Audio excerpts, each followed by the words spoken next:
আর সিঁড়ি থেকে উঠতে গেলে আমার পায়ের সাথে পা বাড়ি খেত, এক প্রকার হোঁচট খেতাম আমি বলতে গেলে। তারপর আমি পা ভাঁজ করতে পারতাম না, পা ভাঁজ করে বসতে পারতাম না, আমি পা ফাঁক করতে পারতাম না, মানে এক কথা আমি পঙ্গুত্ব হয়ে গেছিলাম বলতে গেলে। এখন আমি এই যে বসতে পারতেছি, বসে এই যে উঠতে পারতেছি, কোনো সমস্যা হচ্ছে না, এই যে বসতে পারতেছি, বসে এই যে আবার উঠতে পারতেছি, এখন আমার কোনো ব্যথা অনুভব হয় না। তারপর আমি এই যে পা ফাঁক করতে পারি, আগে তো আমি এতটুকু করতে পারতাম না, এতটুকু করলে আমার হাঁটু ব্যথা করতো, হিপ ব্যথা করতো, এখন আমি মোটামুটি এই যে অনেকটাই পা ফাঁক করতে পারি, এই পর্যন্ত করলে আমার কোনো ব্যথা করে না। আগে হাঁটতে গেলে তো এই যে এরকম এরকম হতো, এরকম এরকম হতো, এখন বর্তমানে আমি এই যে স্বাভাবিক মানুষের মতোই হাঁটতে পারতেছি, কোনো সমস্যা হচ্ছে না, না কোনো ব্যথা আছে, না কোনো সমস্যা আছে, একদম স্বাভাবিক। তো আমি আগে যখন সিঁড়িতে উঠতাম তো আমার আগে এরকম এরকম পা লেগে যাইতো, এখন আলহামদুলিল্লাহ আমি মোটামুটি স্বাভাবিক মানুষের মতোই উঠতে পারতেছি, এমনকি আমি দৌড়ে উঠতে পারতেছি, কোনো সমস্যা হচ্ছে না। আসসালামু আলাইকুম, আমার নাম মোহাম্মদ রবিউল হাসান মিঠুন, আমার বাসা কুড়িগ্রাম। আমি একজন শিক্ষার্থী, আমার বয়স 23 বছর। আমার এভিএন সমস্যা, আমার হিপ জয়েন্টের হাড় ক্ষয় গেছিল। তো আমি এটা শুরু হয়েছে আমার 22 সালের শুরুর দিকে। তো ধরতে গেলে 3 বছর ধরে এই সমস্যা। আমি উঠবস করতে পারতাম না, চলাফেরা করতে পারতাম না, সাইকেল চালাইতে পারতাম না, আমি যে মোটর সাইকেলে বসতে পারতাম না। এখন তারপর আমি বাথরুমে যে বসবো, সেই বাথরুমে বসার মতো শক্তি আমার শরীরে ছিল না, মানে এবিলিটি ছিল না। তো আমি দেওয়াল ধরে ধরে বসতাম, তাও অনেক কষ্ট হইতো, মনে হইতো যে জীবন আমার বের হয়ে যাইতেছে। এই সময় আমি শুরু থেকে ডাক্তার দেখাইছিলাম, কোনো ডাক্তারে আমার রোগ ধরতে পারে নাই। তো রোগ ধরতে পারছে 23 সালের শেষের দিকে। তো 23 সালের শেষের দিকে যখন রোগ ধরা পড়লো, আমি অনেক ডাক্তার দেখাচ্ছি, নিটোরে দেখাইছি, পঙ্গুতে দেখাইছি, তারপর বিভিন্ন ভারতের ডাক্তারের উপরে দেখাইছি। তো তারা আমার এই সমস্যা দেখে বলছে এটা ঠিক হবে না, এটা অপারেশন করতে হবে। না, এখন আমি অপারেশন করাই নাই, কারণ অপারেশন করাইলে তো বলছে যে অপারেশন করে আমি স্বাভাবিক মানুষের মতো চলাফেরা করতে পারবো না, উঠবস করতে পারবো না।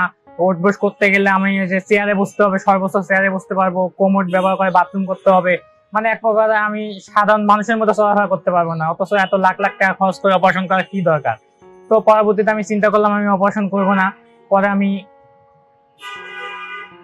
ইউটিউবে ঘাটাঘাটি করলাম যে এটা কিভাবে ব্যথা নিরাময় পাওয়া যায়, কি চিকিৎসা নেওয়া যায়।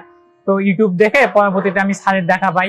তো স্যারের দেখা পাওয়ার পর পরে বাসায় বললাম, তা বাসা থেকে বলতেছে যে না, ফেসবুক এগুলা ভুয়া হয়, ইউটিউব এগুলা ভুয়া হয়, ওখানে গেলে টাকা পয়সায় শুধু খরচ হবে, আর কিছু হবে না। তো ওখান থেকে আমাকে পাঠায় নাই। তারপর অন্য ডাক্তারকে দেখাইছে, সে ডাক্তার আমাকে সুস্থ করার নাম করে অনেক টাকা খাইছে, প্রায় 1.5 লাখ টাকার মতো সে আমার 6 মাসে শেষ করছে, কিন্তু কোনো প্রকার আমি সুস্থ হতে পারিনি। তো পরবর্তীতে ওই ডাক্তার চিকিৎসা নেওয়ার পর থেকে আমাকে বলে সারাদিন শুয়ে থাকতে। আমি শুয়ে থাকি, দেখি যে ব্যথার কোনো উন্নতি হয় না, কোনো কিছুই হয় না, আমি আরো দিন দিন যায়, আমি অসুস্থ হয়ে পড়ি। তারপর আমি বাসা থেকে এক প্রকার জোর করে এখানে আসি। এখানে আসার পর থেকে ব্যায়াম করার মাধ্যমে এবং থেরাপিস্টের মাধ্যমে এবং চিকিৎসার মাধ্যমে আলহামদুলিল্লাহ আমি এখন প্রায় সুস্থ। এখানে যখন আসলাম তখন ওই তো আমি বাথরুমে বসতে পারতাম না, হাঁটা চলা ঠিক মতো করতে পারতাম না, সিঁড়ি উঠতে গেলে আমাকে রেলিং ধরে উঠতে হইতো। তারপর আমি হাঁটতে গেলে আমার হাঁটু দুইটা বাঁচতো, সিঁড়ি থেকে উঠতে গেলে আমার পায়ের সাথে পা বাড়ি খেত, এক প্রকার হোঁচট খেতাম আমি বলতে গেলে। তারপর আমি পা ভাঁজ করতে পারতাম না, পা ভাঁজ করে বসতে পারতাম না, আমি পা ফাঁক করতে পারতাম না, মানে এক কথা আমি পঙ্গুত্ব হয়ে গেছিলাম বলতে গেলে।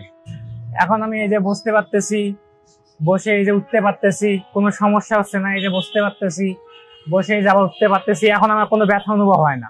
তারপর আমি এই যে পা ফাঁক করতে পারি, আগে তো আমি এতটুকু করতে পারতাম না, এতটুকু করলে আমার হাঁটু ব্যথা করতো, হিপ ব্যথা করতো, এখন আমি মোটামুটি এই যে অনেকটাই পা ফাঁক করতে পারি, এই পর্যন্ত করলে আমার কোনো ব্যথা করে না।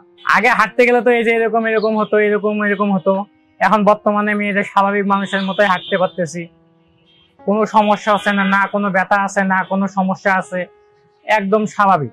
তো আমি আগে যখন সিঁড়িতে উঠতাম তো আমার আগে এরকম এরকম পা লেগে যাইতো, এখন আলহামদুলিল্লাহ আমি মোটামুটি স্বাভাবিক মানুষের মতোই উঠতে পারতেছি, এমনকি আমি দৌড়ে উঠতে পারতেছি, কোনো সমস্যা হচ্ছে না।